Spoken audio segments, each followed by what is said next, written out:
Good evening. I hope you've had a great day today. Welcome to BVJ's Bedtime Stories. I'm BigVoicejay, and this is a show where we get you ready for a good night's sleep with public domain short stories just for you. Links to all the stories can be found at the show notes at bedtimewithbvj.com. And if you'd like to support the show, there's a Buy Me a Coffee link on every page and post. Tonight's story, The Pimienta Pancakes, by O. Henry. While we were rounding up a bunch of the Triangolo cattle in the Frio bottoms, a projecting branch of a dead mesquite caught my wooden stirrup and gave my ankle a wrench that laid me up in camp for a week. On the third day of my compulsory idleness, I crawled out near the grub wagon and reclined helpless under the conversational fire of Judson Odom, the camp cook. Judd was a monologist by nature whom destiny, with customary blundering, had set in a profession wherein he was bereaved, for the greater portion of his time, of an audience. Therefore, I was manna in the desert of Judd's obmutescence. Betimes I was stirred by invalid longings for something to eat that did not come under the caption of grub. I had visions of the maternal pantry, deep as first love and wild with all regret. And then I asked, "Judd, can you make pancakes?" Judd laid down his six-shooter with which he was preparing to pound an antelope steak and stood over me in what I felt to be a menacing attitude. He further endorsed my impression that his pose was resentful by fixing upon me with his light blue eyes a look of cold suspicion. "Say you," he said with candid, though not excessive color, "did you mean that straight? Was you trying to throw the gaff into me? Some of the boys have been telling you about me and that pancake racket." "No, Judd," I said sincerely. "I meant it. Seems to me I'd swap my pony and saddle for a stack of buttered brown pancakes with some first crop, open kettle New Orleans sweetening. Was there a story about pancakes?" Judd was mollified at once when he saw that I had not been dealing in illusions. He brought some mysterious bags and tin boxes from the grub wagon and set them in the shade of the hackberry where I lay reclined. I watched him as he began to arrange them leisurely and untie their many strings. "No, not a story," said Judd as he worked, "but just the logical disclosures in the case of me and that pink-eyed snoozer from Mired Mule, Canada, and Miss Willella Learight. I don't mind telling you. I was punching then for old Bill Toomey on the San Miguel. One day I gets all ensnared up in aspirations for to eat some canned grub that hasn't ever mooed or bawed or grunted or been in peck measures. So I gets on my bronc and pushes the wind for Uncle Emsley Telfair store at the Pimienta crossing on the Nueces. About 3 in the afternoon I throwed my bridle rein over a mesquite limb and walked the last 20 yards into Uncle Emsley's store. I got up on the counter and told Uncle Emsley that the signs pointed to the devastation of the fruit crop of the world. In a minute, I had a bag of crackers and a long-handled spoon with an open can each of apricots and pineapples and cherries and green gages beside of me with Uncle Emsley busy chopping away with the hatchet at the yellow clings.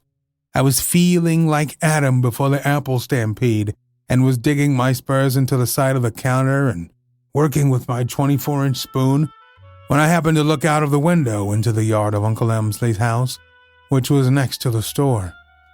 There was a girl standing there, philandering with a croquet maul and amusing herself by watching my style of encouraging the fruit canning industry.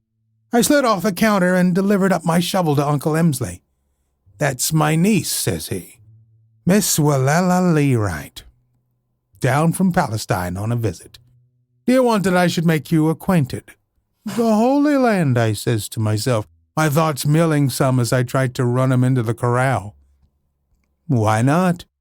There were sure angels in Palace." "Why, yes, Uncle Emsley," I says out loud. "I'd be awful edified to meet Miss Learight."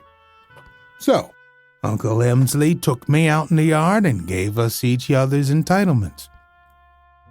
I never was shy about women. I never could understand why some men who can break a Mustang before breakfast and shave in the dark get all left-handed and full of perspiration and excuses when they see a bolt of calico draped around what belongs to it. Inside of 8 minutes, me and Miss Willella was aggravating the croquet balls around as amiable as second cousins. She gave me a dig about the quantity of canned fruit I had eaten, and I got back at her, flat-footed, about how a certain lady named Eve started the fruit trouble in the first free grass pasture. Over in Palestine, wasn't it, says I, as easy and pat as roping a 1-year-old.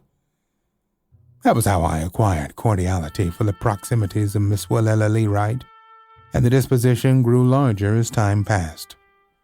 She was stopping at Pimienta Crossing for her health, which was very good, and for the climate, which was 40% hotter than Palestine. I rode over to see her once every week for a while, and then I figured it out that if I doubled the number of trips, I would see her twice as often. One week I slipped in a third trip, and that's where the Pancakes and the pink-eyed snoozer busted into the game. That evening, while I sat on the counter with a peach and 2 damsons in my mouth, I asked Uncle Emsley how Miss Willella was. "Why," says Uncle Emsley, "she's gone riding with Jackson Bird, sheep man from over at Mired Mule, Canada."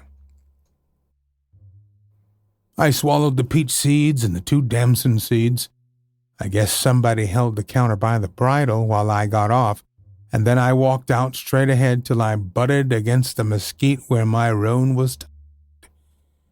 "She's gone riding," I whisper in my bronc's ear, "with Birdstone Jack, the hired mule from Sheepman's Canada. Did you get that old leather and gallops?"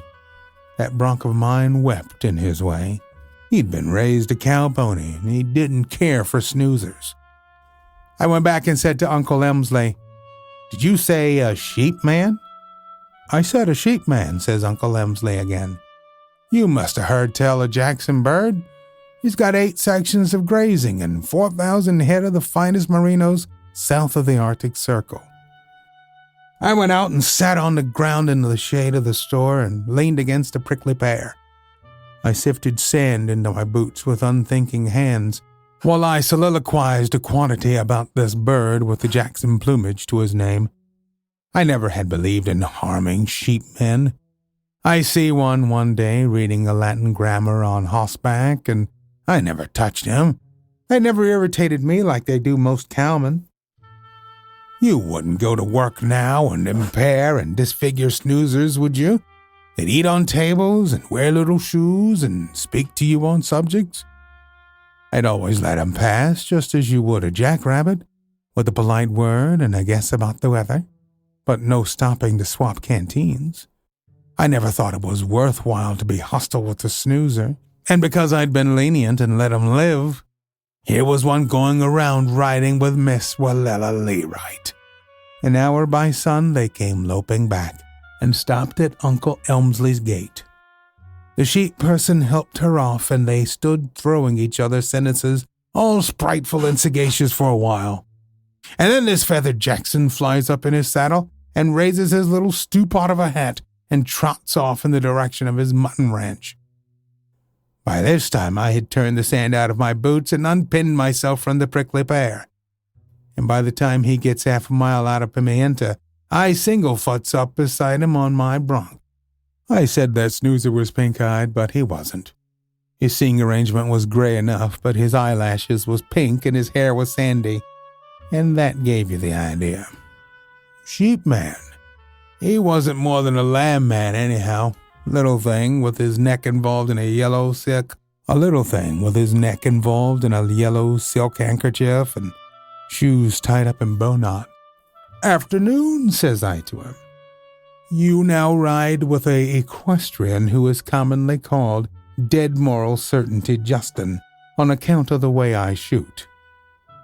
When I want a stranger to know me, I always introduce myself before the draw, for I never did like to shake hands with ghosts."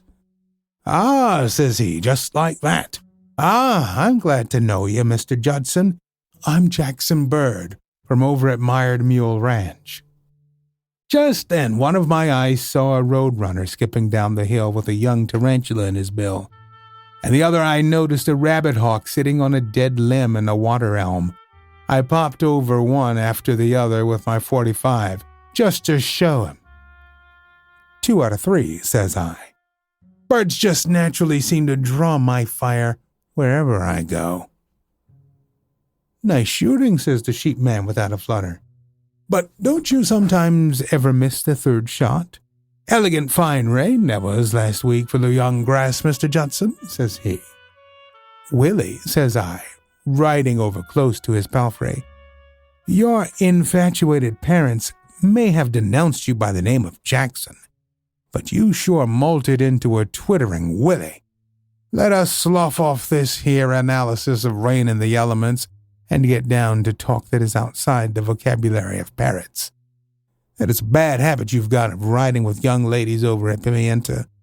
I've known birds, says I, to be served on toast for less than that. Miss Willella, says I, don't ever want any nest made out of sheep's wool by a tomtit of the Jacksonian branch of ornithology. Now, are you going to quit? Or do you wish for to gallop up against this dead moral certainty attachment to my name, which is good for 2 hyphens and at least 1 set of funeral obsequies? Jackson Bird flushed up some, and then he laughed. Why, Mr. Judson, says he, you've got the wrong idea. I've called on Miss Learight a few times, but not for the purpose you imagine. My object is purely a gastronomical one. I reached for my gun. Any coyote, says I, that would boast of dishonorable— Wait a minute, says this bird, till I explain. What would I do with a wife? If you ever saw that ranch of mine, I do my own cooking and mending. Eating? That's all the pleasure I get out of sheep raising. Mr. Judson, did you ever taste the pancakes that Miss Learight makes? Me? No, I told him. I never was advised that she was up to any culinary maneuvers. They're golden sunshine, says he, honey-browned by the ambrosial fires of Epicurus. Give 2 years of my life to get the recipe for making them pancakes. That's what I went to see Miss Learight for, says Jackson Bird. But I haven't been able to get it from her. It's an old recipe that's been in the family for 75 years. They hand it down from one generation to another. Don't give it away to outsiders. If I could get that recipe so I could make them pancakes for myself on my ranch, a happy man, says Bird. Are you sure, I says to him, that it ain't the hand that mixes the pancakes that you're after? Sure, says Jackson. Miss Learight is a mighty nice girl, but I can assure you my intentions go no further than the gastro. But he seen my hand going down to my holster, and he changed his similitude, and then the desire to procure a copy of the pancake recipe. He finishes. You ain't such a bad little man, says I, trying to be fair. I was thinking some of making orphans of your sheep, but I'll let you fly away this time. But you stick to pancakes, says I, close as the middle one of a stack. And don't go and mistake sentiments for syrup, or they'll be singing at your ranch, and you won't hear it. To convince you that I am sincere, says the sheep man, I'll ask you to help me. Miss Learight and you being closer friends, maybe she would do for you what you wouldn't do for me. If you'll get me a copy of that pancake recipe, I give you my word that I'll never call upon her again. That's fair, I says, and I shook hands with Jackson Bird. I'll get it for you if I can, and glad to oblige. And he turned off down the big pear flat on the Pedra, in the direction of Mired Mule, and I steered northwest for Old Bill Toomey's ranch. It was 5 days afterward when I got another chance to ride over to Pimienta. Miss Willella and me passed a gratifying evening at Uncle Elmsley's.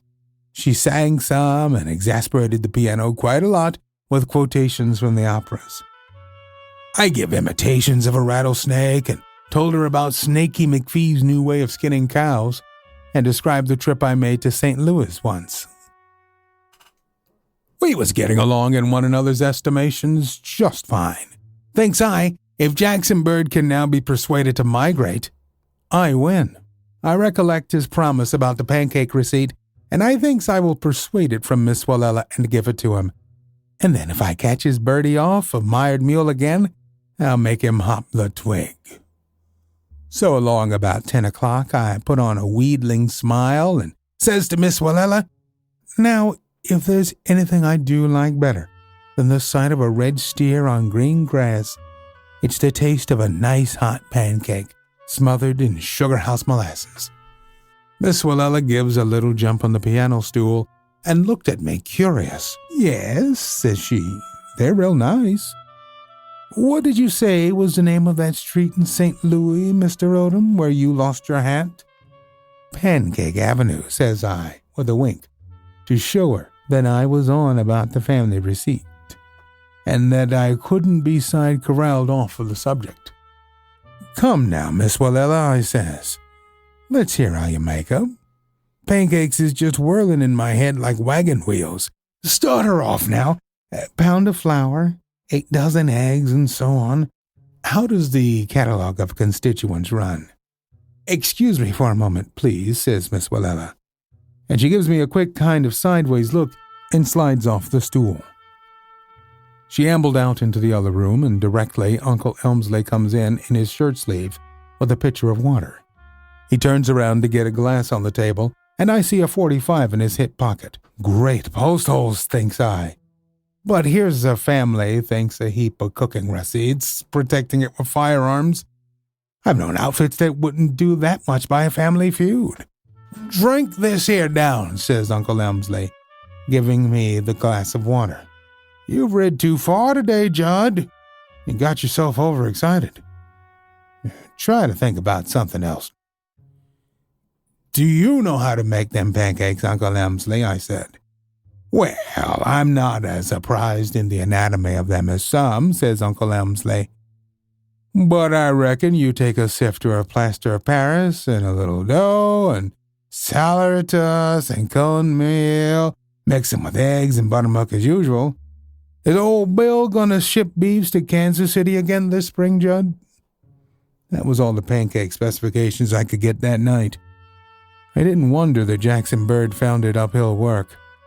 So I dropped the subject and talked with Uncle Elmsley for a while about hollow horn and cyclones.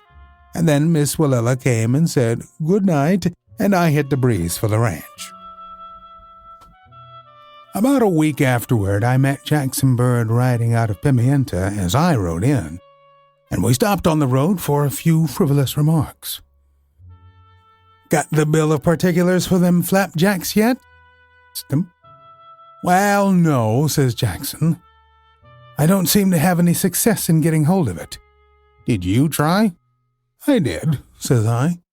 "And 'twas like trying to dig a prairie dog out of his hole with a peanut hull. That pancake receipt must be a jucalorum, the way they hold on to it." "I'm most ready to give it up," says Jackson, so discouraged in his pronunciations. "I'm most ready to give it up," says Jackson, so discouraged in his pronunciations that I felt sorry for him. "But I did want to know how to make them pancakes to eat on my lonely ranch," says he. "I lie awake at nights thinking how good they are." "You keep on trying for it," I tells him, "and I'll do the same. One of us is bound to get a rope over its horns before long. Well, so long, Jacksy." You see, by this time we were on the peacefulest of terms. When I saw that he wasn't after Miss Willella, I had more endurable contemplations of that sandy-haired snoozer. In order to help out the ambitions of his appetite, I kept on trying to get that receipt from Miss Willella. But every time I would say pancakes, she would get sort of remote and fidgety about the eye and try to change the subject. If I held her to it, she would slide out and round up Uncle Elmsley with his pitcher of water and hip-pocket howitzer.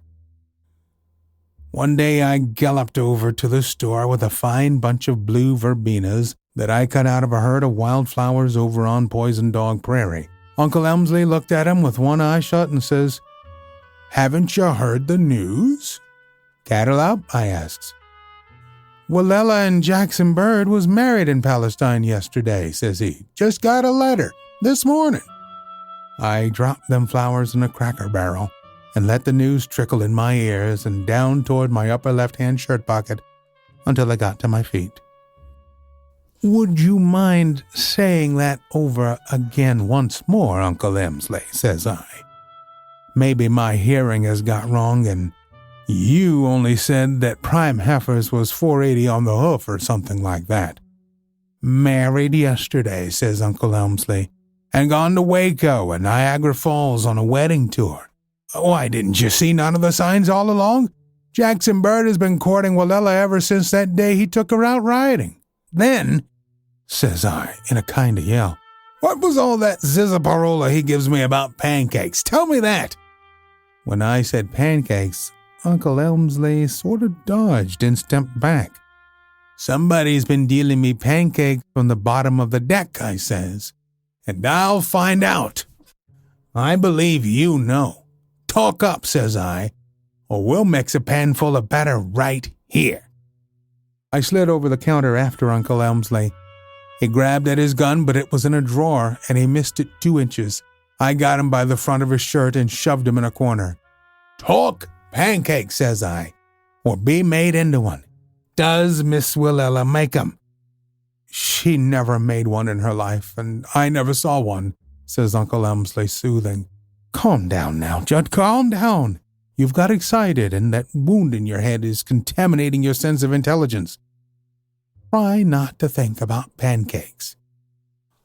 Uncle Emsley, says I, I'm not wounded in the head, except so far as my natural cognitive instincts run to runts. Jackson Bird told me he was calling on Miss Willella for the purpose of finding out her system of producing pancakes, and he asked me to help him get the bill of lading of the ingredients. I done so, with the results as you see. Have I been sodded down with Johnson grass by a pink-eyed snoozer? Or what? Slack your grip in my dress shirt, says Uncle Emsley. And I'll tell you, yeah, it looks like Jackson Bird has gone and humbugged you some. The day after he went riding with Willella, he came back and told me and her to watch out for you whenever you got to talking about pancakes. He said you was in camp once where they was cooking flapjacks and one of the fellas cut you over the head with a frying pan. Jackson said that whenever you got over hot or excited, that wound hurt you and made you kind of crazy, and you went raving about pancakes. He told us just to get you worked off of the subject and soothed down, and you wouldn't be dangerous. So me and Willella done the best by you we knew how. Well, says Uncle Emsley, that Jackson Bird is sure a seldom kind of a snoozer. During the progress of Judd's story, he had been slowly but deftly combining certain portions of the contents of his sacks and cans. Toward the close of it, he set before me the finished product, a pair of red-hot, rich-hued pancakes on a tin plate. From some secret hoarding, he also brought a lump of excellent butter and a bottle of golden syrup. How long ago did these things happen? I asked him. 3 years, said Judd. They're living on the Mired Mule Ranch now, but I haven't seen either of them since. They say Jackson Bird was fixing his ranch up fine with rocking chairs and window curtains. All the time he was putting me up the pancake tree. I got over it after a while, but the boys kept the racket up. Did you make these cakes by the famous recipe? I asked. Didn't I tell you? There wasn't no recipe, said Judd. The boys hollered pancakes till they got pancake hungry, and I cut this recipe out of a newspaper. How does a truck taste? They're delicious, I answered. Why don't you have some too, Judd? I was sure I heard a sigh. Me? Judd. I don't ever eat 'em. We are always on the hunt for great stories like this one to feature on the show. Send your story suggestions to bigvoicejay@gmail.com. We've got a YouTube channel full of stories from the show. Go to tiny.cc/BVJ Bedtime. Don't forget to leave us a review on Apple Podcasts. It helps to spread the word that we're putting people to sleep every single night. And if you'd like to support the show, there's a Buy Me a Coffee link on every page and post. Thank you so much for listening. Good night. Diamond Club hopes you have enjoyed this program.